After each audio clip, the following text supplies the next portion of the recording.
Bismillahirrahmanirrahim. Assalamualaikum warahmatullahi wabarakatuh. Alhamdulillahi ala ihsanih wa syukru lahu ala taufiqihi wa amtinanih wa asyhadu an la ilaha illallah wahdahu la syarika lahu ta'ziman li sya'nih wa asyhadu anna Muhammadan abduhu wa rasuluhu da'ila ridwanih. Allahumma salli alaihi wa ala alihi wa ashabihi wa ikhwanih. Hadirin hadirat yang dirahmati oleh Allah Subhanahu wa taala, kita lanjutkan bahasan kita dari Sahih Al-Bukhari. Kita masih dalam kitab atau bab Istiqbal Qiblah wal Masajid, tentang masalah kiblat dan masjid, dan sekarang kita berkaitan dengan permasalahan masjid. Bab nomor 44, bab Al-Qadha wal Li'an fil Masjid bainar rijal wan nisa.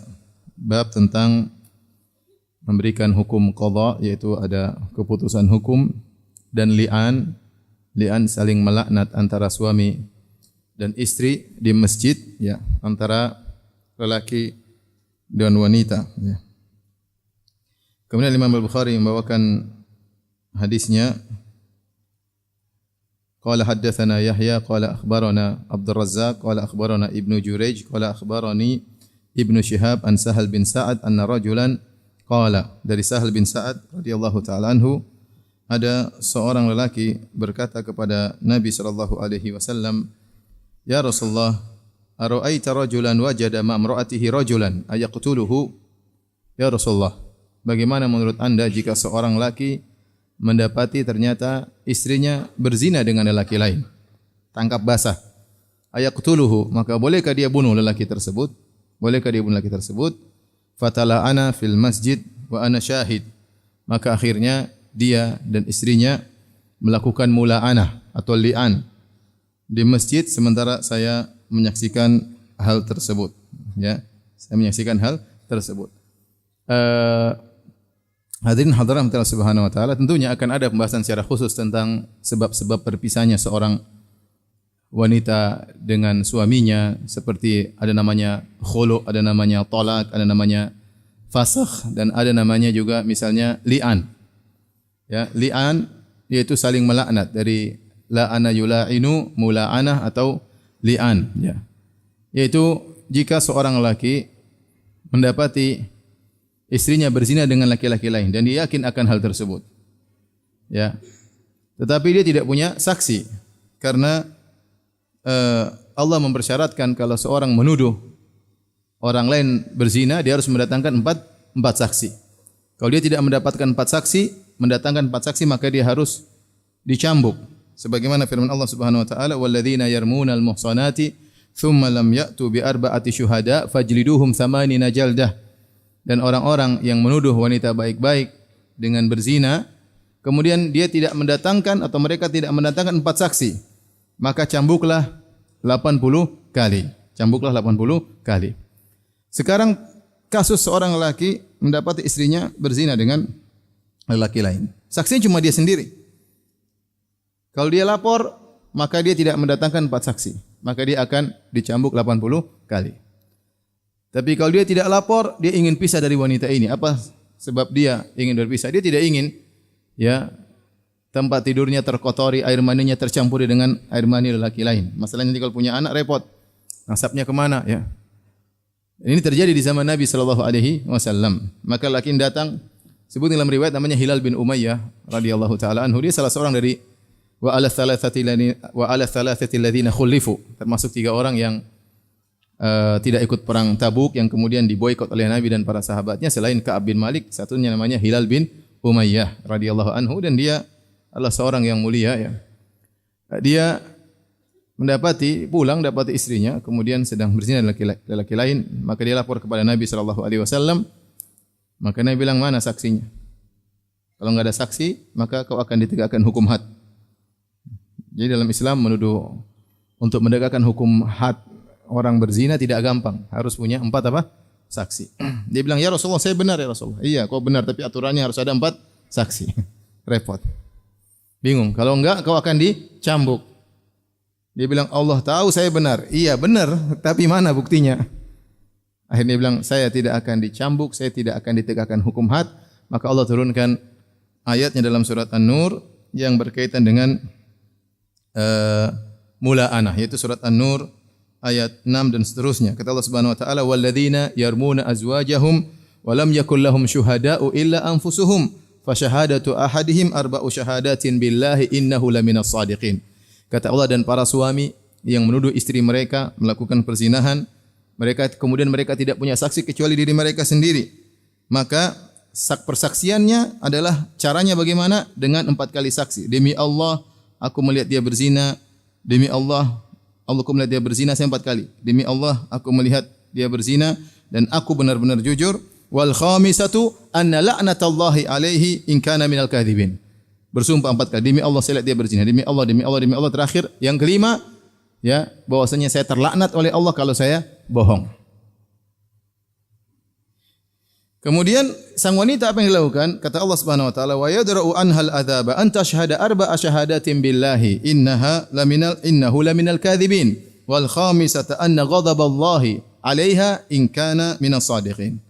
Sang wanita menolak. Caranya bagaimana? Dia bersaksi juga 4 kali. Demi Allah, dia yang dusta. Demi Allah, suamiku yang berdosa. Demi Allah, suamiku yang berdosa, saya tidak berzina. Demi Allah, suamiku yang berdusta. Yang kelima, demi Allah, kalau dia jujur, saya dimurkai oleh Allah Subhanahu wa taala. Kalau sudah terjadi namanya mula'anah, maka terpisah dan tidak boleh menikah selama-lamanya. Tidak boleh digabungkan lagi, maka buyar tali pernikahan mereka, dipisahkan, ya. Dan tidak boleh bergabung selama-lamanya, tahrim al-mu'abbad. Selama-lamanya tidak boleh lagi menikah antara dua pasangan ini. Inilah yang disebut dengan mula'anah, ketika sahabat tersebut bersumpah 4 kali, demi Allah saya jujur, demi Allah saya jujur, demi Allah istriku berzina. Ketika sampai yang mau kelima, Nabi tahan dia. Kata Nabi, "Ya fulan, ya sahabatku, ingat azab Allah lebih pedih daripada dunia." Tapi sahabat tersebut nekat. Demi Allah, kalau saya bohong, saya dilaknat oleh Allah Subhanahu wa taala. Kemudian wanitanya dipanggil, silakan. Demi Allah saya tidak berzina, demi Allah dia yang dusta, demi Allah dia yang dusta, demi Allah dia yang dusta. Waktu mau kelima, Nabi bilang, ingat, azab Allah lebih pedih daripada di dunia. Maka wanita ini sebentar diam. Dia ragu. Dia diam sebentar. Akhirnya dia bilang, saya tidak ingin mempermalukan kabilahku. Dia nekat berkata, demi Allah, kalau dia benar saya dusta, saya dimurkai oleh Allah Subhanahu wa taala. Maka terjadilah mula'anah. Itu terjadi di mana? Di Masjid Nabawi. Terjadi di Masjid Nabawi. Artinya Imam Bukhari ingin membawakan hadis ini menyampaikan bahwasanya kalau ada perkara-perkara Islami boleh diputuskan di masjid. Ada qadha, ada mula'anah, ya. Ya, terjadi di masjid enggak ada masalah. Mungkin ada perceraian terjadi di masjid enggak ada masalah. Ini berkaitan dengan urusan kaum muslimin. Karena masjid bukan hanya sekedar untuk apa? Beribadah, ya. Tetapi untuk pengajian, untuk rapat, semua yang berkaitan dengan kemaslahatan kaum muslimin boleh dilakukan di masjid. Itu maksud dari Al-Imam Al-Bukhari rahimahullah dalam bab ini. Taib.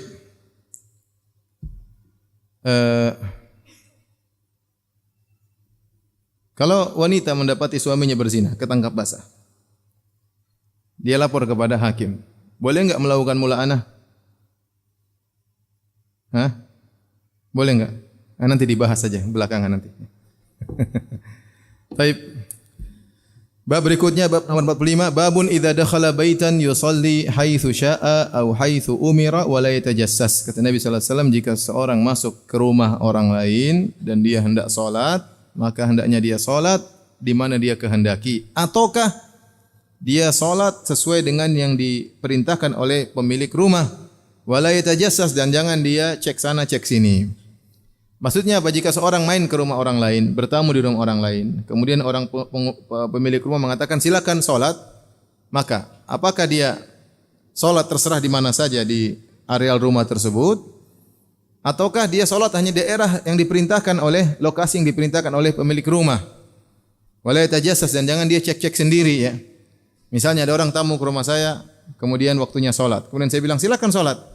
Kemudian dia jalan-jalan, dia buka kamar 1, kamar 2, cek mana yang bagus untuk tempat salat. Ini enggak boleh, ya. Kecuali sang pemilik rumah mengatakan silakan cek di mana saja kau mau salat, enggak ada masalah. Tapi kita tahu namanya urf masyarakat. Kalau seorang masuk di rumah, dia ingin salat, biasanya ada tempat khusus. Tunggu izin dari pemilik apa? Rumah. Maka jangan ya tajassas, jangan dia buka kamar satunya, ya. ngecek ruang ini, ngecek ruang sana, tentunya ini kurang beradab ya. Taib. Tetapi kalau diizinkan oleh pemilik rumah maka silakan dia salat dimanapun. Imam Al-Bukhari membawakan hadisnya, qala Abu Abdullah Al-Bukhari rahimahullah taala, qala haddatsana Abdullah ibnu Maslamah, qala haddatsana Ibrahim bin Sa'ad an Ibni Shihab an Mahmud bin Rabi' an Itban bin Malik, dari Mahmud bin Rabi' dari Itban bin Malik radhiyallahu anhu, anna Nabi sallallahu alaihi wasallam atahu fi manzilihi. Bosnya Nabi sallallahu alaihi wasallam datang ke rumah Itban bin Malik di rumahnya. Faqala, ya ini Itban bin Malik ingin Nabi datang ke rumahnya, ya. Maka Nabi bertanya, "Aina tuhibbu an usalliya min baitik?" Wahai Itban, kau ingin aku salat di areal yang mana dari rumahmu? Faqala fa asyartu lahu ila makanin. Kata Itban, aku pun mengisyaratkan di tempat khusus di situ, aku ingin kau salat di situ. Fakabbaran Nabi sallallahu alaihi wasallam, maka Nabi pun bertakbir salat di situ, wa safafna khalfahu. Maka kami pun bersaf di belakang Nabi sallallahu alaihi wasallam, fa shalla rak'ataini, maka Nabi pun salat 2 rakaat ya. Ini dalil Nabi sallallahu alaihi wasallam ketika masuk Nabi tanya, "Di mana kau ingin aku salat?" Ya, Nabi tidak kemudian buka-buka kamar, buka khorden, kemudian pilih tempat mana, tapi Nabi tanya kepada Itban, sahibul bait, pemilik rumah, "Kau ingin aku salat di areal mana?" Kata Itban, "Daerah sini." Maka Nabi sallallahu alaihi wasallam pun salat di situ. Ini mengajarkan kita adab kalau kita ke rumah orang ya, jangan kita tajassus ya, jangan kita tajassus. Kalau kita di ruang tamu, kemudian di antara ruang tamu luar dengan ruang tamu dalam ada tirai, jangan kita tengok-tengok ya. Jangan kita tengok-tengok ke dalam ya, jangan, siapa tahu ada aurat di dalam yang tersingkap, tidak boleh kita lihat. Demikian juga kalau kita berjalan di depan rumah orang, jangan kita tengok-tengok kanan kiri ya. Karena kita enggak tahu mata kita bisa jadi melihat ya aurat orang. Namanya orang zaman sekarang, mereka tidak mengerti agama. Terkadang mereka duduk depan rumah dalam kondisi aurat terbuka, dalam kondisi pahanya kelihatan lah, apanya kelihatan lah. Kita berjalan depan rumah orang, maka jangan kita, bahasa Indonesia jangan jelalatan. Jangan apa? Jelalatan. Ya. Kalau dahulu para salaf melarang untuk fuduli itu kalau bahasa kita namanya kepo ya. Kepo dalam hal banyak. Tidak boleh kepo lisan, tidak boleh kepo telinga, tidak boleh kepo mata. Ya, tidak boleh kepo penglihatan. Tidak boleh kepo pendengaran, pengin tahu. Ada orang ngobrol, pengin tahu, nimbrung. Kalian lagi ngobrol apa? Ngobrolin siapa sih? Bahasa kerennya, lagi gibahin siapa sih? Begitu. Saya pengin nimbrung gibah sama kalian. Itu namanya kepo, fuduli. Bukan urusan ente. Ya. Cari urusan yang baik, yang bukan urusan kita jangan diikuti. Ya, sekarang zaman kepo ya. Siapa yang pegang medsos dia akan apa? Kepo ya. Termasuk di antaranya fuduli mata ya. Pengen lihat sana, pengen lihat sini, masuk rumah orang, kemudian lihat atas, lihat bawah, lihat sini. Ya, kecuali dipersilahkan oleh tuan rumah, silakan. Tapi kalau di rumahnya ada sitar tertutup, maka jangan kita lirik kanan, lirik kiri. Berarti dia sedang menutup, tidak boleh kita ingin tahu apa di balik tirai tersebut. Demikian kalau kita jalan depan rumah orang, saya ingatkan tadi, jangan kita lihat kanan, lihat kiri, ingin tahu isi rumah orang, ya, ingin tahu apa istri orang, jangan. Jalan depan aja, enggak usah lihat sana lihat sini. Kenapa kita dilarang untuk duduk di pinggir jalan? Iyyakumul julusa fit turuqat. Iyyakumul julusa fit turuqat, kata Nabi, waspadalah kalian jangan duduk di pinggir jalan. Ya. Kenapa? Karena kita enggak bisa menjaga pandangan. Makanya Nabi mengatakan, kalau memang kalian harus duduk, fa'ati at-tariqa haqqahu. Maka berikanlah hak jalan. Apa hak jalan? Di antaranya ghaddul basar, kata Nabi sallallahu alaihi wasallam, tundukkan pandangan. Dan itu perkara yang berat. Sekarang orang kalau di zaman Nabi di pinggir jalan kita dilarang karena takut kita tidak bisa tundukkan pandangan, kita bilang medsos lebih parah daripada pinggir jalan. Paham? Iya atau tidak? Medsos lebih parah daripada pinggir jalan dan kita semua mubtalaun, kita semua terkena dengan masalah ini. Masing-masing kita punya medsos, masing-masing kita punya akun berkelana ya, kita melihat apa saja ya. Kalau Nabi dahulu di pinggir jalan saja Nabi larang duduk di situ, padahal siapa sih yang jalan di zaman Nabi? Siapa sih yang jalan di zaman Nabi? Apakah ada artis yang lewat depan Nabi? Tentunya tidak ada. Paling yang lewat apa sih? Ya. Kalau zaman sekarang kita duduk depan Masjid Asra misalnya, yang lewat ya enggak banyak ya, paling ada orang lewat, mungkin cantik sesekali ya. Tapi kalau kita lihat di medsos semuanya cantik, itu tidak? Semua cantik ya. Terus kita lihat istri kita bandingkan, waduh. Dua hal yang berbeda. Akhirnya kita bermaksiat, akhirnya kita melihat istri kita seperti biasa gara-gara kita tidak menundukkan pandangan. Oleh karenanya di antara adab kalau kita masuk rumah orang, wala yatajassas, jangan dia tengok sana tengok sini, tundukkan pandangan, kecuali dipersilakan oleh tuan rumah, silakanlah kita mengecek sana mengecek sini. Baik, kita lanjutkan. Babul masajidi fil buyut. Bab tentang masjid-masjid di rumah, itu musalla. Masjid maksudnya musalla. Musalla bukan masjid yang istilah ya. Wa shalla Al-Bara bin Azib fi masjidin fi darihi jama'atan. Bahwasanya Al-Bara bin Azib salat di masjid di dalam rumahnya jamaah, secara berjamaah. Imam Al-Bukhari membawakan hadisnya. Qala haddatsana Sa'id ibnu Ufair qala haddatsani Laits qala haddatsani Uqail an Ibni Syihab qala akhbarani Mahmud ibn Rabi' al-Ansari. Hadis yang sama dari Mahmud bin Rabi' dari Itban bin Malik. Hanya saja ini hadis lebih panjang, lebih detail. Kata Mahmud bin Rabi' al-Ansari, anna Itban bin Malik wa huwa min ashabi Rasulullah sallallahu alaihi wasallam mimman syahida Badran minal Ansar. Adalah Itban bin Malik, salah seorang dari sahabat Rasulullah sallallahu alaihi wasallam yang ikut serta dalam perang Badar dari kaum Ansar. Kita tahu peserta perang Badar tidak banyak.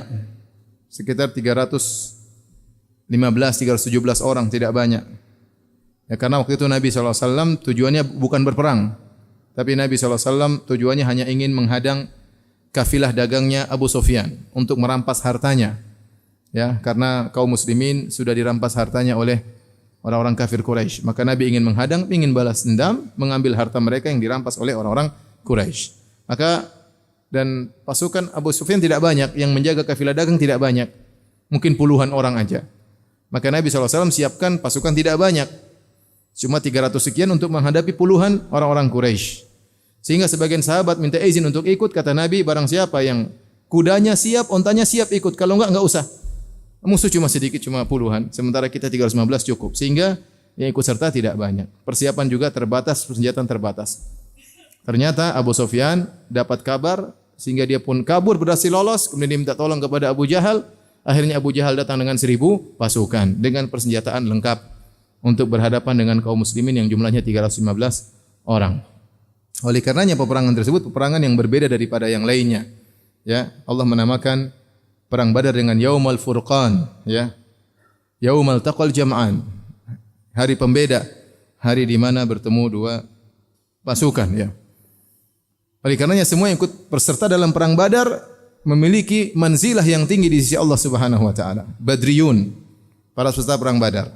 Maka orang yang ikut peserta perang Badar diberi gelar Al-Badri. Al-Badri, si fulan Badri, ya. Si fulan peserta perang Badar. Dan ini tidak berlaku pada perang-perang yang lainnya. Tidak ada orang ikut perang Uhud disebut si fulan Uhudi, enggak ada. Tidak ada yang ikut perang Khandaq disebut si fulan Khandaqi, ya. Atau ikut perang Khaybar, Khaybari, enggak ada. Khusus perang Badar diberi gelar Al-Badri. Kenapa? Karena itu adalah istimewa bagi para peserta perang Badar. Jumlah mereka sekitar 315 orang. Dan ternyata ada sebagian kecil kaum Ansar yang ikut serta dalam perang Badar tersebut. Di antaranya Itban bin Malik radhiyallahu taala anhu. Itban bin Malik annahu ata Rasulullah sallallahu alaihi wasallam, dia datang kepada Rasulullah sallallahu alaihi wasallam faqala, kemudian dia berkata, "Ya Rasulullah, qad ankartu basari." Ya Rasulullah, mataku sudah sulit untuk melihat, ya. Ini awal matanya terganggu. Kita tahu zaman dahulu tidak ada kacamata, ya. Mungkin kalau orang sudah mata mulai rabun, mudah segera untuk bertambah minusnya sampai akhirnya apa? Menjadi buta, ya. Kalau zaman sekarang banyak alat yang bantu, ya, untuk melihat dan yang lainnya, ya. Makanya subhanallah, kita ini banyak bersyukur kepada Allah diberikan nikmat oleh Allah Subhanahu wa taala, ya. Jadi ada orang tua bicara, dia tadi pagi umur 67. Dia mengatakan kita bersyukur kepada Allah tiap hari bisa bernafas gratis, ya. Bayangkan orang kalau mau menyelam, mau sewa gas satu tabung berapa coba? Dia bayar, itu pun cuma dalam waktu mungkin 10 menit sudah habis gas tabung tersebut. Kalau dia mau berenang lagi harus bayar lagi gas tersebut dalam tabung gas, oksigen. Sementara kita tiap hari hirup oksigen tanpa batas ya dan tidak pernah bayar. Mata, kenikmatan yang Allah berikan. Ya. Kita kalau melihat langsung bisa fokus. Ya, apalagi lihat apa? Bisa fokus, apalagi yang munadzar ya, fokus. Sementara kalau kita mau pakai kamera kita harus fokuskan dulu, pakai HP aja kita ngepasin dulu. Mata kita ngelihat langsung bisa apa? Fokus, dan ini semua gratis dari Allah Subhanahu wa taala. Oleh karenanya nikmat ini jangan sampai kita gunakan untuk perkara yang haram ya. Lihatlah sahabat, dia berkata kepada Nabi sallallahu alaihi wasallam, matanya terganggu mulai rabun. Dia berkata, "Ya Rasulullah, qad ankartu basari," mataku mulai terganggu, pandangan mulai lemah. Wa ana usalli liqaumi, dan aku jadi imam bagi kaumku. Jadi ini dalil bahwasanya di kota Madinah dahulu bukan cuma Masjid Nabawi, ada masjid-masjid yang lain yang agak jauh dari Masjid Nabawi. Seperti Masjid Bani Salimah yang sekarang dikenal dengan Masjid Al-Qiblatain, cukup jauh dari Masjid Nabawi, berkilo-kilo ya. Sahabat punya masjid di situ, Masjid Perkampungan Bani Salimah. Ya. Kemudian di antara masjid yang jadi imam adalah Itban bin Malik. Dia berkata, "Ya Rasulullah, saya adalah imam dari kaumku. Fa idza kanatil amtar salal wadiyu alladhi baini wa bainahum lam astati' an atiya masjidahum fa usalliya bihim." Tetapi ya Rasulullah, antara saya dan kaumku ada rumahku dengan posisi masjid, ada wadi. Wadi itu apa ya? Lembah, tapi bukan lembah besar, tapi lembah tempat aliran air kalau lagi hujan. Jadi ini banyak di kota Madinah. Kita di kota Madinah sering ada jembatan, di bawahnya lembah nggak ada isinya, nggak ada isi airnya, ya, nggak ada sungainya. Tetapi kalau musim hujan nanti terisi dengan apa? Air. Ya, di situ di Madinah seperti itu banyak. Saya nggak tahu di Jakarta ya. Tapi kalau di Madinah ya sering ada galian besar, bukan galian, lubang besar, itu lembah, disebut dengan wadi. Wadi tersebut kalau musim hujan akan ada air yang mengalir. Kalau enggak ada musim hujan ya kering, kosong. Nah, dibuat jembatan di atasnya. Kata dia, Rasulullah, antara saya dengan kaumku, antara saya dengan masjid kaumku ada lembah. Fa idza kanatil amtar, kalau turun hujan, maka mengalirlah air di lembah tersebut sehingga aku tidak bisa pergi ke masjid mereka untuk menjadi imam. Wa wadittu ya Rasulullah annaka ta'tini fatusalli fi baiti fa attakhidhuhu musalla.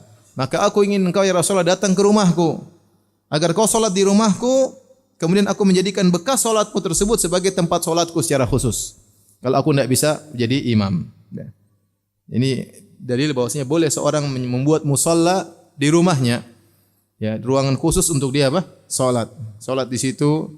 Qadarullah misalnya ada halangan tidak bisa ke masjid, misalnya hujan ya, misalnya ada sesuatu atau dia sedang sakit, maka dia bisa salat di musalla tersebut. Ya, musalla itu tempat salat di rumah. Faqala lahu Rasulullah sallallahu alaihi wasallam, kata Rasulullah sallallahu alaihi wasallam, sa'afalu insyaallah, aku akan lakukan, penuhi permintaanmu. Qala Itban, faghada alayya Rasulullah sallallahu alaihi wasallam wa Abu Bakrin hina irtafa'an nahar. Maka datanglah kepadaku Rasulullah sallallahu alaihi wasallam dan Abu Bakar tatkala matahari mulai naik. Ini pagi-pagi hari. Ya, pagi-pagi hari. Ini kita tahu pagi hari berkah. Burika li ummati fi bukuriha. Ya. Bahwasanya Allah memberi berkah kepada umatku di pagi hari. Fasta'dana Rasulullah sallallahu alaihi wasallam. Ini Nabi sallallahu alaihi wasallam datang dengan Abu Bakar. Yang diundang siapa? Nabi sallallahu alaihi wasallam. Tapi Nabi punya teman dekat namanya Abu Bakar radhiyallahu taala anhu. Dan boleh kalau seorang undang kita bawa orang lain dengan syarat menurut persangkaan kuat kita, kalau kita bawa teman kita ini, kawan kita tidak marah. Ya. Tapi kalau kita bawa kawan ternyata teman kita marah, maka jangan kita bawa kawan tersebut ya. Ya, apalagi bawa 10 ya. Jangan. Merepotkan tuan rumah. Tapi kalau kita kira-kira, ini sudah kita bahas pada pertemuan kemarin waktu Nabi diundang makan, Nabi ajak banyak orang. Ya. Jadi kalau kita diundang kita boleh bawa teman, kalau kira-kira tidak mengganggu tuan rumah, maka kita bawa. Tapi sekarang perkaranya mudah, tinggal kita WA, tinggal kita telepon, tanya sama teman kita. Kita bilang, "Woi fulan, saya bawa kawan." Kalau dia langsung jawab, "Oh silakan, silakan." Berarti dia senang. Tapi kalau dia bilang, "Siapa?" Ya deh bawalah. Nah, ini berarti dia terpaksa. Dia terpaksa. Kita bisa ngertilah perasaan orang. Kalau kelihatan dia terpaksa, jangan kita paksa. Jangan kita paksa. Ya sudah, kita berangkat sendiri. Mungkin ada pembicaraan khusus yang ingin dia sampaikan. Di sini Nabi SAW bawa Abu Bakar ke rumah Itban bin Malik. Fasta'dzana Rasulullah SAW fa'adzintu lahu. Nabi pun minta izin untuk masuk ke rumah Itban. Kata Itban, fa'adzintu lahu, aku izinkan Nabi masuk. Dan ini adab ya. Bukan mentang-mentang dia seorang Rasul, Rasulullah SAW kemudian dia masuk nyelonong tanpa minta izin. Rasulullah SAW tetap minta izin karena ini rumah orang. Kemudian setelah diizinkan, baru Nabi SAW masuk. Falam yajlis hina dakhalal bait. Dan Nabi SAW tatkala masuk rumah, dia tidak sempat duduk. Langsung dia jalankan tujuan dia datang. Beliau berkata sallallahu alaihi wasallam, "Aina tuhibbu an usalliya min baitik?" Kau ingin aku salat di areal yang mana dari rumahmu? Ini para ulama mengatakan kalau kita punya tujuan itu dulu dikerjakan. Jangan tengok sana tengok sini ya. Itu fokus dulu kerjakan, kalau ada sisa waktu baru kita kerjakan yang lain. Dengan demikian target kita akan bisa tercapai. Ibu-ibu kalau pergi ke pasar atau ke mall punya tujuan, beli dulu tujuan itu ya. Jangan kemudian lewat kanan nyantol, lewat kiri nyantol, lewat kanan nyantol, sampai tujuan uang sudah habis ya. ATM suami pun sudah enggak ada isinya. Jadi kita fokus tujuan kita selesai dulu, baru kita kerjakan yang lain. Dan ini kita harus punya target ya. Masing-masing kita punya target. Saya juga punya target dalam kehidupan ini. Saya punya PR, antum punya PR, saya juga punya PR. Apa yang harus saya tulis? Saya punya target. Ini dalam waktu sekian harus selesai. Karena saya tahu umur saya sedikit. Setelah ini saya harus nulis apa? Saya ada kajian jam sekian sampai jam sekian saya baca apa? Jam sekian sampai jam sekian saya baca apa? Ya, karena kemampuan terbatas, kesehatan terbatas, umur terbatas. Ya, otak juga terbatas. Fulus terbatas. Oleh karenanya kalau punya tujuan itu dulu yang dikerjakan ya. Seperti Syekh Utsaimin rahimahullah mencontohkan seorang misalnya dia ingin membahas suatu permasalahan, kemudian dia buka buku. Dia lagi cari pembahasan tersebut, dia baca fahres, catatan daftar isi. Dia baca banyak daftar isi yang menarik hatinya, pengen tahu. Akhirnya dia baca yang bukan tujuannya, dia baca, bagus. Dia baca lagi. Sebelum sampai tujuannya waktu sudah habis. Sehingga target bisa rusak gara-gara seperti itu. Ya, Nabi SAW lihat, begitu datang langsung dia kerjakan target. Ingin memenuhi keinginan Itban bin Malik, maka dia mengatakan, "Aina tuhibbu an usalliya bikum?" Areal mana kau ingin aku salat? Sebelum dia duduk, sebelum ngobrol, datang langsung salat dulu ya, karena ini targetnya. Qala fa asyartu lahu ila nahiyatin minal bait. Kata Mahmud bin Rabi', maka Itban bin Malik berkata, aku pun mengisyaratkan suatu pojok di pojok suatu areal di pojok rumah. Faqama Rasulullah sallallahu alaihi wasallam, maka Rasulullah sallallahu pun salat, fakabbara, Nabi sallallahu alaihi wasallam pun bertakbir, fakumna, maka Nabi pun berdiri, fasafafna atau fasaffana, kami pun melakukan saf di belakang Nabi sallallahu alaihi wasallam, fa shalla rak'ataini, kemudian Nabi salat 2 rakaat, thumma sallam, kemudian Nabi salam. Tempat itulah yang ingin dijadikan Itban bin Malik sebagai tempat salatnya selalu. Ya. Karena beliau bertabarruk dengan bekas tempat salat Nabi sallallahu alaihi wasallam. Lagi pula kalau Nabi sudah salat berarti arahnya benar, ke arah kiblatnya benar, karena Nabi tidak mungkin salat selain arah kiblat ya. Maka Nabi sudah benar arah kiblatnya di situ. Selain tempatnya dijadikan keberkahan. Ini dalil kata para ulama bahwasanya salat sunnah kalau dikerjakan berjamaah terkadang tidak mengapa, tidak jadi masalah ya. Ya. Seperti Ibnu Taimiyah rahimahullah taala dalam Majmu' Fatawa dalam beberapa kitabnya mengatakan tidak ada masalah kita salat sunnah berjamaah terkadang ya, meskipun disepakati seperti ini, Nabi SAW memang sengaja datang untuk apa? Salat, sudah ada janji dan Nabi bawa Abu Bakar, kemudian mereka berjamaah. Sebagian ulama seperti Syekh Albani rahimahullah taala mengatakan boleh kalau sudfah, kalau kebetulan tidak direncanakan sebelumnya, maka boleh seorang berjamaah. Misalnya saya bertamu di rumah kawan, tiba-tiba saya bilang, saya ingin salat malam. Kita salat bareng-bareng. Tidak direncanakan sebelumnya. Direncanakan 5 menit sebelumnya misalnya. Ya, tapi yang benar mau direncanakan tidak direncanakan bukan itu yang jadi patokannya. Yang jadi patokannya bahwasanya boleh kita salat sunnah berjamaah terkadang. Yang penting jangan sampai menjadi syariah tudahi, ya jangan sampai jadi syariat tersendiri yang seakan-akan menyaingi syariat yang ada.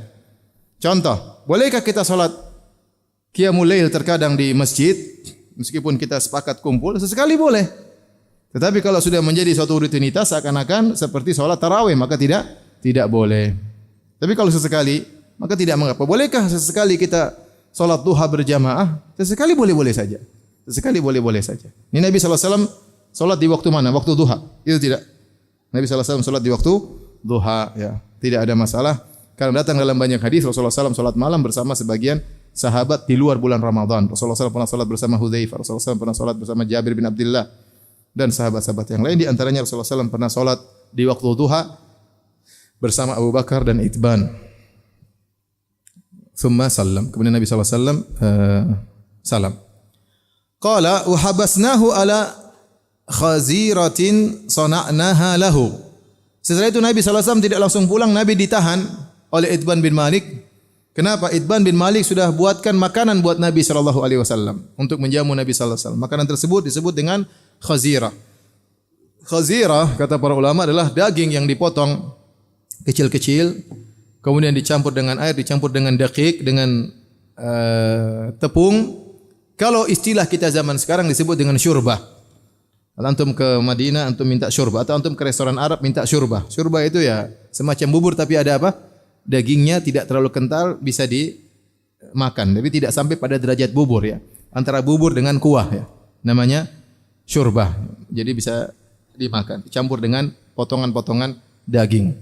Ini dalil tentang memuliakan tamu. Bagaimana para sahabat mengundang Nabi SAW dan dia menyediakan makanan. Qala fathaba fil baiti rijal min ahli dar zawu adadin fajtama'u. Nabi sedang duduk di rumah Itban, maka orang-orang pada datang. Entah apakah kabar telah sampai kepada mereka atau Itban kabarkan bahwasanya akan datang Rasulullah SAW atau kebetulan mereka datang. Intinya akhirnya mereka berkumpul beberapa orang, kemudian mereka ngobrol bersama Nabi SAW. Tatkala ngobrol, faqala qailun minhum. Ada salah seorang dari mereka berkata, ada yang mengatakan dialah Itban bin Malik, ada yang mengatakan yang lainnya. Atau salah seorang berkata, aina Malik ibnu Dukhaishin? Mana si Malik ibnu Dukhaishin? Atau ibnu Ad-Dukhshun?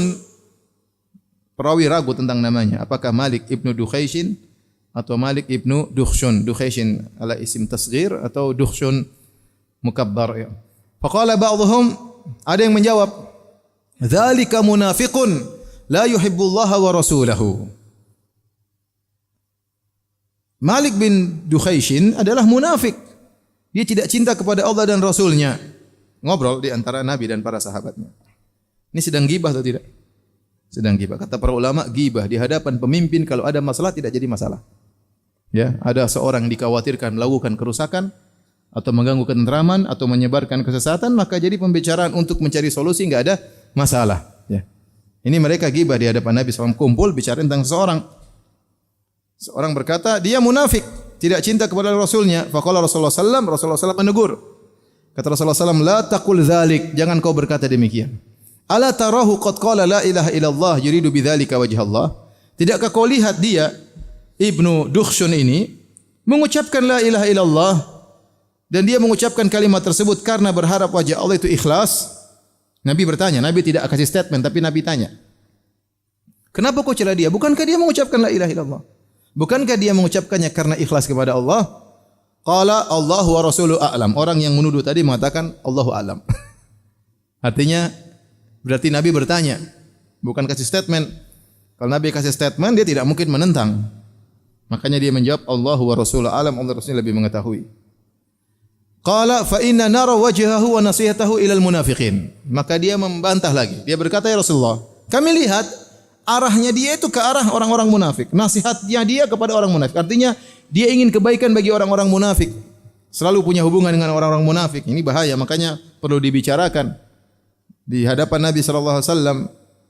Maka Rasulullah SAW berkata, tetap berusaha membela Ibnu Dukhshun.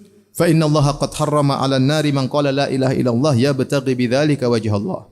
Sungguhnya Allah mengharamkan atas api neraka jahanam bagi orang yang mengucapkan la ilaha illallah dan dia berharap wajah Allah dengan mengucapkan kalimat tersebut ya. Inilah hadis yang berkaitan dengan bab ini.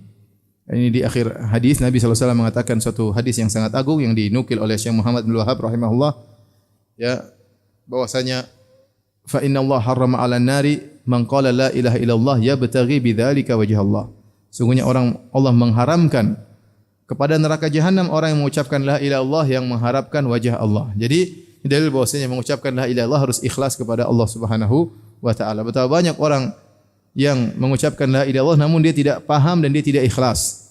Sehingga mengucapkan la ilaha illallah tapi masih memakai jimat. Mengucapkan la ilaha illallah masih percaya kepada dukun. Mengucapkan la ilaha illallah tapi masih tidak ikhlas percaya sama klinik-klinik.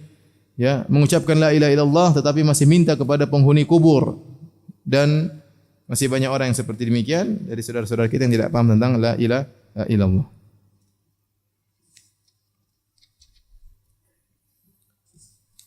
Taib, kita lanjutkan ya. Bab 47. Bab at-tayammunu, babun at-tayammunu atau babut tayammuni fi dukhulil masjid wa ghairihi. Bab tentang mendahulukan yang kanan. Tayammun artinya mendahulukan yang kanan. Tatkala masuk masjid dan yang lainnya. Ini asalnya kita mendahulukan yang kanan. Tatkala masuk ya, kecuali ada hal-hal yang mengharuskan kita mendahulukan yang kiri, Ya, sebagian ulama mengatakan dilihat kita berpindah dari mana ke mana.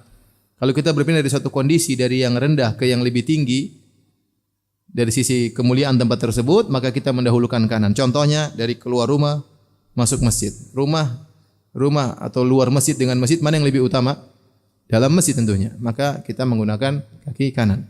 Tatkala keluar dari masjid ke teras atau ke jalan, tentu masjid lebih utama daripada jalan, maka kita mendahulukan kaki kiri ya. Tatkala kita masuk dari rumah ke toilet, ke WC, mana yang lebih utama? Rumah atau toilet? Rumah. Maka dari yang tinggi ke rendah, maka kita menggunakan kaki kiri, mendahulukan kaki kiri. Seperti itu kira-kira kaidahnya. Kalau ternyata sama kondisinya, dari rumah kita ke rumah orang, rumah kita tidak lebih mulia daripada rumah dia. Rumah dia tidak lebih mulia daripada rumah kita. Tatkala kondisinya sama, maka tatkala kondisinya sama, dahulukan yang kanan. Dahulukan yang kanan. Ini kaidah intinya. Kalau kita berpindah dari satu tempat ke tempat yang lebih mulia, maka kita mendahulukan yang kanan. Wa kana Ibnu Umar yabda'u birijlihil yumna fa idza kharaja bada'a birijlihil yusra. Adalah Ibnu Umar kalau dia masuk masjid, maka dia mendahulukan kaki kanannya. Dan kalau dia keluar dari masjid radhiyallahu anhu Ibnu Umar, maka dia mendahulukan kaki kirinya. Baik, Al-Imam Al-Bukhari membawakan hadisnya. Qala Abu Abdullah Al-Bukhari rahimahullahu taala qala haddatsana Sulaiman ibnu Harb. Qala haddatsana Syu'bah 'anil Ash'ath ibni Sulaim an abihi an Masruq an Aisyah qalat, dari Aisyah radhiyallahu anha beliau berkata, kana Nabi sallallahu alaihi wasallam yuhibbu tayammuna mastata'a fi sya'nihi kullih. Adalah Nabi sallallahu alaihi wasallam suka untuk mendahulukan yang kanan semampu beliau dalam segala urusannya. Fi tuhurihi, dalam bersucinya, wa tarajjulihi, dalam menyisir rambutnya, wa tana'ulihi, dan dalam memakai sendal. Nabi selalu mendahulukan yang kanan. Maka kita ikhwan dan akhwat yang dirahmati oleh Allah Subhanahu wa taala akan selalu beraktivitas. Jadikanlah aktivitas kita semuanya berpahala di sisi Allah Subhanahu wa taala. Di antaranya dalam memakai sendal kita ingat Nabi sallallahu alaihi wasallam. Sisi rambut kita ingat Nabi sallallahu alaihi wasallam. Nabi bagaimana sunnahnya kita kerjakan ya. Masuk rumah, keluar rumah, masuk masjid, keluar masjid, kita ingat Nabi sallallahu alaihi wasallam sunnahnya seperti ini, sehingga hari-hari yang kita lewati, detik-detik yang kita lewati semuanya berpahala di sisi Allah Subhanahu wa taala. Oleh karenanya Syekh Abdul Karim Al-Khudair tatkala menjelaskan firman Allah dalam syarah Kitab Tauhid, "Wa ma khalaqtul jinna wal insa illa liya'budun." Kata Allah, tidaklah aku ciptakan jin dan manusia kecuali untuk beribadah kepadaku. Artinya Allah ciptakan kita untuk beribadah. Dan tidak mungkin kita jadikan waktu kita seluruhnya untuk Allah kalau hanya sekedar ibadah mahdhah. Kalau hanya sekedar untuk salat, enggak mungkin kita salat 24 jam. Kalau untuk baca Quran, enggak mungkin kita baca Quran selama 24 jam. Pasti ada kegiatan-kegiatan, aktivitas duniawi yang kita kerjakan menyela aktivitas akhirat. Enggak mungkin kita salat terus, enggak mungkin kita baca Quran terus. Kita baca Quran berhenti, makan, minum, tidur, ngobrol sama istri, ngobrol sama anak-anak. Kemudian kita mungkin salat, ya. Kemudian kita mungkin kerja, ya. Mungkin kita dengar berita apa banyak kegiatan duniawi yang kita lakukan, tapi ini semua bisa jadi nilai ibadah kalau kita niatkan karena Allah Subhanahu wa taala. Di antara hal yang menjadikan hidup kita berkah, senantiasa bernilai ibadah, kita lakukan aktivitas duniawi mendahulukan yang kanan daripada yang kiri. Kita ingat ini sunnah Nabi sallallahu alaihi wasallam. Toh kita sisiran ya. Saya jarang sisiran ya tapi karena sering botak ya. Tapi antum yang rambutnya panjang-panjang insyaallah sering apa? Sisiran. Kalau sisiran ingat yang kanan dulu. Nabi sallallahu alaihi wasallam sisirnya apa? Kanan dulu baru yang kiri ya. Jangan langsung tengah. Kanan dulu, kanan, kiri. Nabi sallallahu alaihi wasallam sisirnya demikian. Kenapa sisir kanan dulu baru kiri? Sunnah Nabi sallallahu alaihi wasallam. Subhanallah. Tatkala kita sisiran kita ingat Nabi sallallahu alaihi wasallam. Kita pakai baju kanan dulu. Ajar anak kita sejak kecil yang kanan dulu. Baru yang kiri. Pakai celana ajar anak kita dari kecil yang kanan dulu sehingga dia ingat kanan itu kenapa, nanti besar kita jelaskan. Kanan ini sunnah Nabi. Nabi mendahulukan yang kanan baru yang kiri. Ya, Nabi tatkala gundul juga demikian, kanan dulu baru kemudian apa? Kiri. Ya, kanan dulu baru kiri. Fi sya'nihi kullih, dalam segala urusannya. Fi tuhurihi, dalam berwudu kanan dulu. Mandi junub kanan dulu. Tanaulihi, pakai sendal kanan dulu. Semuanya kita kerjakan, maka banyak waktu kita berkah, bernilai pahala di sisi Allah Subhanahu wa taala. Demikian juga masuk masjid kaki kanan dulu. Kalau keluar masjid kaki kiri dulu.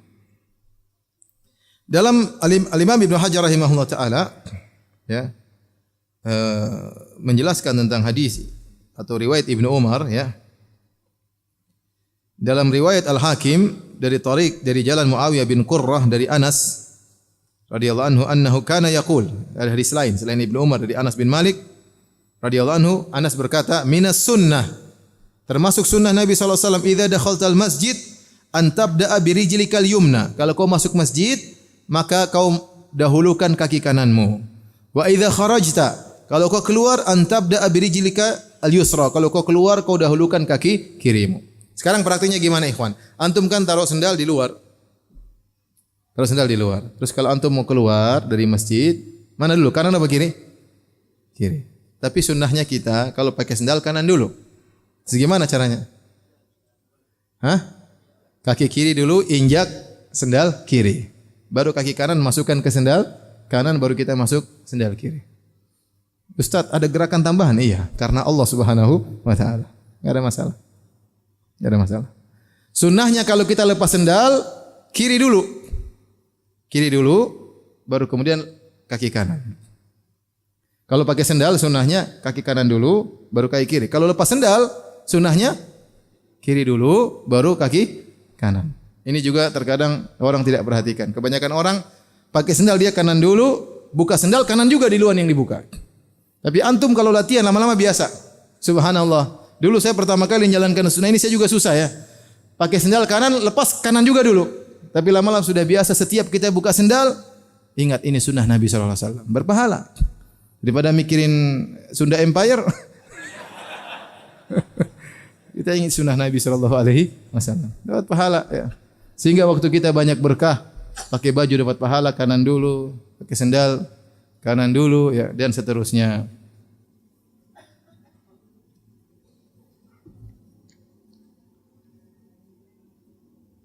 Adapun perkara-perkara dan demikian juga hal yang lain yang penting untuk pakai tangan kanan, maka pakai tangan kanan. Perkara-perkara yang penting kita yang bisa digunakan tangan kanan, maka tangan kanan. Para ulama khilaf tentang bagaimana bersiwak, yang afdal tangan kanan atau tangan kiri. Kalau kita cebok, istinja, istijmar pakai tangan kiri. Untuk bersihkan barang-barang kotor pakai tangan apa? Kiri. Ya, para ulama sepakat pakai tangan kiri. Ya. Kalau makan pakai tangan kanan. Tapi kalau siwak ini kanan apa tangan kanan atau tangan kiri sunnahnya. Maka ada khilaf di kalangan para ulama. Sebenarnya mengatakan yang afdal tangan kiri karena ini membersihkan kotoran. Maka sebagaimana kita istinja pakai tangan kiri, kita siwak juga pakai tangan kiri. Sebenarnya mengatakan tidak, tetap pakai tangan kanan. Kenapa? Karena siwak itu dicintai oleh Nabi sallallahu alaihi wasallam. Nabi suka bersiwak. Ya, dan ini ada tambahan matharatun lil fam wa mardhatun lirrabb. Siwak itu membersihkan mulut dan dicintai oleh Allah. Dari sisi dicintai oleh Allah, maka kita pakai yang kanan. Kalau saya pilih yang kanan karena lebih gampang saya sikat gigi pakai yang kanan. Tapi intinya ini perkara ringan, kanan kiri boleh, ada khilaf di kalangan para ulama. Taib. Cincin kanan atau kiri? Ini ada datang hadis Rasulullah terkadang pakai di tangan kanan, terkadang Rasulullah pakai di tangan kiri. Oleh karenanya bebas, kita boleh kanan, boleh kiri. Maka demikian pula dengan jam, perkaranya mudah. Para ulama mengatakan dikiaskan dengan cincin. Terkadang kita boleh jam tangan kanan, boleh terkadang jam tangan kiri. Perkaranya mudah, tergantung mana yang ringan bagi kita. Baik. Ini hadis berikutnya panjang ya. Kita tunda saja ya. Minggu depan insyaallah taala. Kalau ada yang bertanya saya persilahkan. Wallahu taala alam bis-shawab.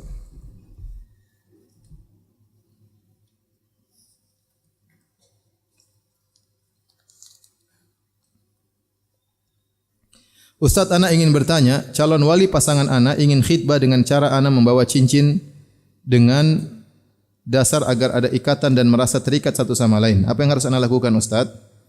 Kita bilang khitbah melamar tidak mengikat satu dengan yang lainnya, ya.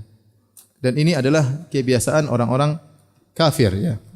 Sehingga kalau sudah dikasih cincin tunangan, seakan-akan khawatirnya menjadikan seakan-akan sudah halal, ya.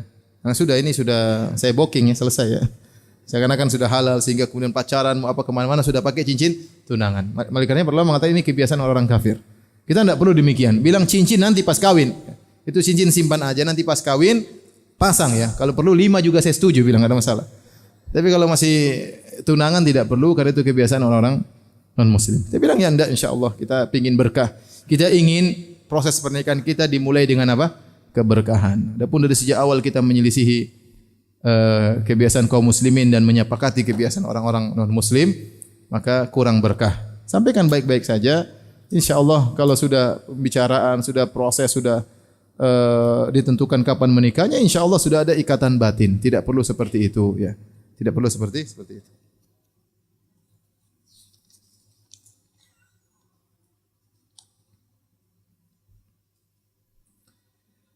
Ustaz, apakah anak yang lahir di luar nikah bisa dinasabkan ke anak dan bisakah anak kelak dia besar ketika nikah anak walikan? Tidak. Jadi kalau anak yang lahir di luar nikah atau anak zina, waladuz zina, maka kita hanya bapak biologis tapi bukan bapak syar'i.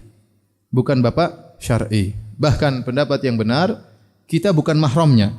Kita bukan mahramnya artinya buat kita temani dalam perjalanan tidak, meskipun kita tidak boleh nikah dengan dia. Tapi kita bukan mahramnya karena tidak syar'i. Kita bukan bapak yang syar'i dari anak tersebut. Maka tidak boleh dinasabkan kepada kita dan tidak boleh kita jadi walinya. Dan dinisbahkan kepada ibunya. Taib, bagaimana kalau menikah? Menikah maka yang menikahkan adalah wali hakim. Wali hakim. Kalau ternyata anak tersebut di bawah pengasuhan kita, ya kita harus tahu hukumnya tersebut ya. Saatnya kita nanti ceritakan dengan kata-kata yang baik ya, agar dia mengerti. Dulu ayah khilaf, ayah melakukan bisa. Tatkala saatnya dia sudah bisa mengerti, kita sampaikan. Ya, ayah sayang sama kamu tapi ini hukum syar'i seperti ini. Kamu anak biologis ayah tapi ya ceritakan dengan dari hati yang dalam. Ayah pernah salah dan sudah bertobat kepada Allah Subhanahu wa taala. Tapi yang menikahkan harus wali hakim. Boleh wali hakim kita minta untuk mewakilkan kepada kita, boleh. Tapi tetap yang jadi wali adalah wali hakim. Wallahu a'lam bishawab. Azan ya, silakan azan dulu. Fadhal.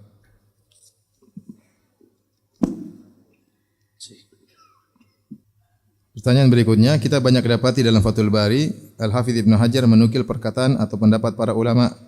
Apakah penukilan tersebut hanya sebagai penguat maraji' kitab Fathul Bari atau sekaligus menjadi pendapat ulama yang diikuti oleh Al-Hafidz Ibnu Hajar, menjadi madhab yang diikuti oleh beliau? Contohnya pendapat beliau yang menukil ulama-ulama tentang sifat-sifat Allah. Kita bisa melihat Ibnu Hajar sering menukil dari ulama kemudian dia bantah, ya. Sering dalam Fathul Bari. Contoh dinukil dari Kirmani berkata demikian kemudian dia bantah. Sering ya. Terkadang dia menukil dalam rangka mendukung ya. Jadi dilihat dari konteksnya. Seperti dalam masalah asma sifat, terkadang beliau menukil ulama yang mentakwil sifat dan nampak beliau mendukung ulama tersebut. Terkadang beliau menukil membantah para penakwil sifat dan nampak beliau sedang mendukung bantahan tersebut. Jadi tidak bisa kita generalkan, tapi kita lihat bagaimana konteks dia tatkala dia menukil perkataan ulama tersebut ya. Bisa kelihatan, sangat nampak. Beliau menukil untuk mengkritiki atau beliau menukil untuk apa? Mendukung.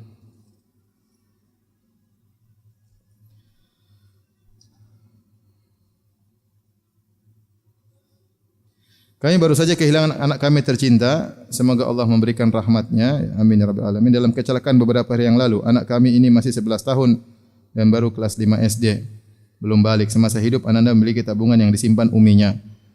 Mohon beri kami nasihat untuk musibah yang kami alami. Kita bilang bahwasanya di antara musibah yang besar adalah musibah kehilangan seorang anak. Kalau seorang bersabar, hamidallah wastarja', dia mengucapkan alhamdulillah ala kulli hal, dia mengucapkan innallahi wa inna ilaihi raji'un, maka Allah akan bangunkan bagi dia Baitul Hamdi, istana yang disebut dengan Baitul Hamdi.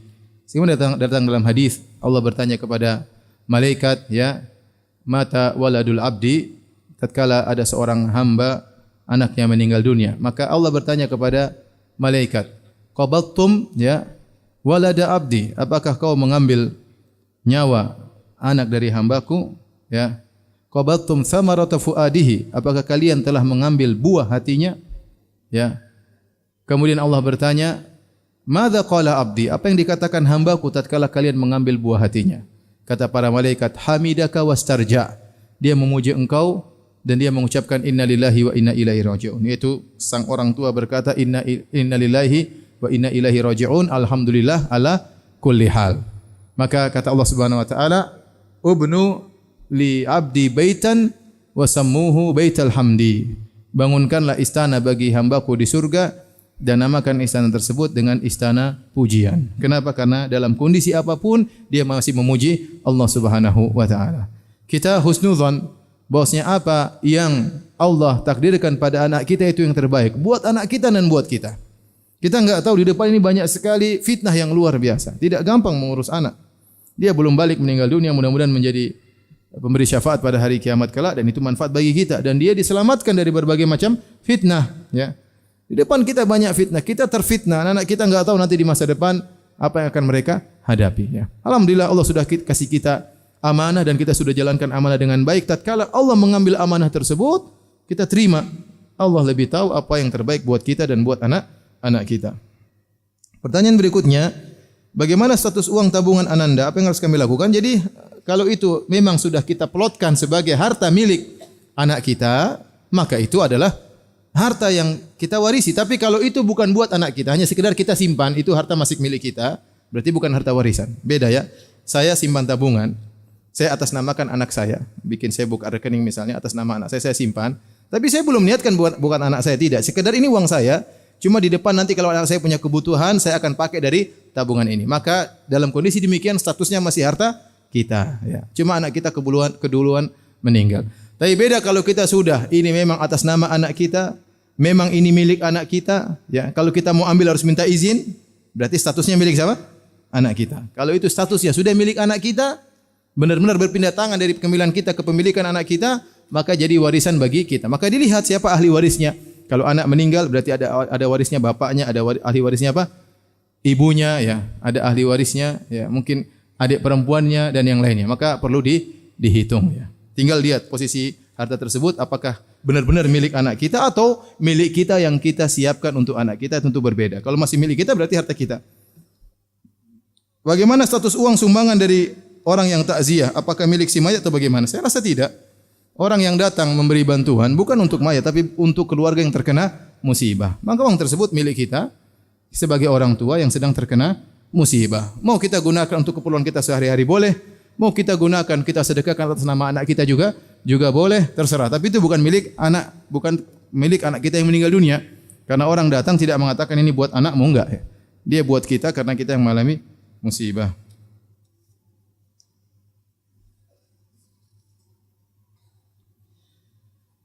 Ustaz, saya seorang istri, kalau suami malam hari minta untuk hubungan suami istri, tapi saya menolaknya. Waduh, ini bahaya ini. Ini dosa besar ini. Hati-hati ya. Rasulullah sudah mengingatkan hal ini. Idza da'a ar-rajulu imra'atahu ila firashihi fa'abat fabata ghadban la'anathal malaikatu hatta tusbih. Kalau seorang lelaki mengajak istrinya untuk berhubungan, kemudian istrinya tidak mau, kemudian suaminya tidur dalam kondisi marah, maka malaikat melaknatnya sampai pagi hari. Ya. Ini dalil bahwasanya menolak ajakan suami untuk berhubungan dosa besar. Dosa besar. Ya. Dengan syarat tidak ada uzur. Dengan syarat suaminya marah. Ya. Suaminya marah kelihatan dari mukanya. Cemberut ya. Kadang mungkin dia marah, dia gigit bantal ya.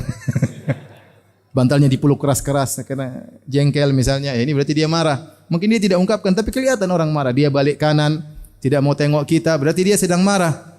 Gara-gara kita tidak memenuhi keinginannya. Maka ini dosa besar. Beda kalau kita ada uzur, ternyata misalnya dia ingin berhubungan di kemaluan, ternyata kita sedang haid misalnya, atau kita sedang sakit, sang istri sedang sakit, lain cerita sedang stres misalnya, lagi masalah sama tetangga, ya, tahu-tahu suaminya nyelonong ingin berhubungan, itu lain cerita, kata para ulama uzur. Tapi kalau enggak ada uzur, tidak mau, kenapa? Tidak berhasrat. Tidak berhasrat bukan uzur. Suami sudah hasratnya sudah 240 volt. Istrinya baru 5 volt, belum naik-naik ya. Bukan alasan untuk dia menolak ya keinginan suaminya. Dia boleh sampaikan, ya suamiku, pelan-pelan saya juga ingin berhasrat. Gimana caranya? Tapi dia menolak dengan alasan saya tidak berhasrat, tidak boleh. Ya. Kemudian dia tidur dipenuhi laknat oleh malaikat. Ini mengerikan ya. Bukan ringan, dilaknat oleh apa? Malaikat. Dijauhkan dari rahmat Allah Subhanahu wa taala. Kecuali suaminya memaafkan, suaminya pemaaf. Kalau suaminya maafkan enggak apa-apa ya. Ya dia jengkel tapi dia ya sudahlah ya. Ya. Dia tidur ya. Dia maafkan, ya itu enggak ada masalah. Tapi kalau dia tidak maafkan, maka wanita ini tercela. Saya menolaknya di malam hari, tapi tengah malam saya bangun untuk sholat tahajud. Apakah sholat saya diterima? Ini salah fikih dalam fikih prioritas ya. Prioritas anti melayani suami, bukan sholat malam ya. Ini sholat malam dilaknat malaikat. Ya, masalah diterima atau tidaknya urusan Allah Subhanahu wa taala. Tapi anti salah, harusnya anti melayani apa? Suami ya. Ya. Harusnya anti melayani suami. Tinggal diaturlah bagaimana. Kalau tidak bisa melayani, minta maaf mas. Jangan dulu mas, saya lagi capek. Besok insya Allah pada subuh mas misalnya. Aturlah gimana ya, bisa diatur. Masa enggak bisa? Ana seorang istri yang mengetahui suami berzina melalui chat WA-nya. Bahkan ada kiriman foto yang membuka aurat. Dan saat itu suami minta maaf. Apa yang harus ana lakukan sebagai seorang istri? Mohon saran untuk ana dan suami.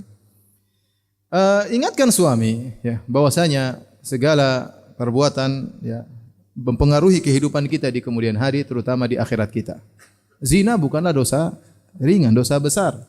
Termasuk dosa-dosa yang terbesar. Makanya Allah gandengkan, Allah mengatakan tentang orang-orang yang disebut oleh Allah dengan ibadur rahman, di antara ciri-ciri mereka walladzina la yad'una ma'allahi ilahan akhar wa la yaqtuluna nafsal lati harramallahu illa bil haqq wa la yaznun. Yaitu orang-orang yang tidak pernah berbuat kesyirikan dan orang-orang yang tidak pernah membunuh jiwa yang diharamkan untuk dibunuh dan tidak pernah berzina. Wa may yaf'al dzalika yalqa athama. Barang siapa yang melakukan hal-hal tersebut di antaranya zina, dia akan mendapatkan dosanya.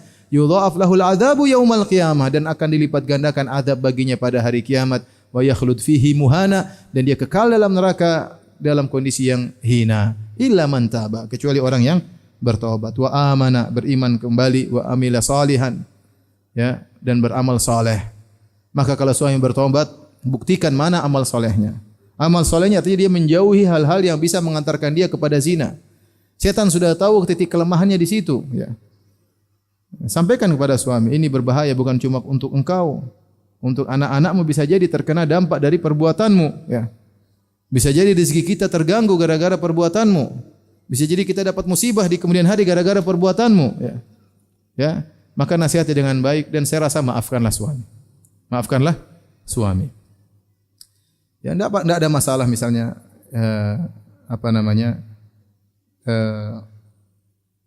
nasihati suami dengan cara yang baik ya. Dan suami berjanji untuk tidak mengulangi hal tersebut.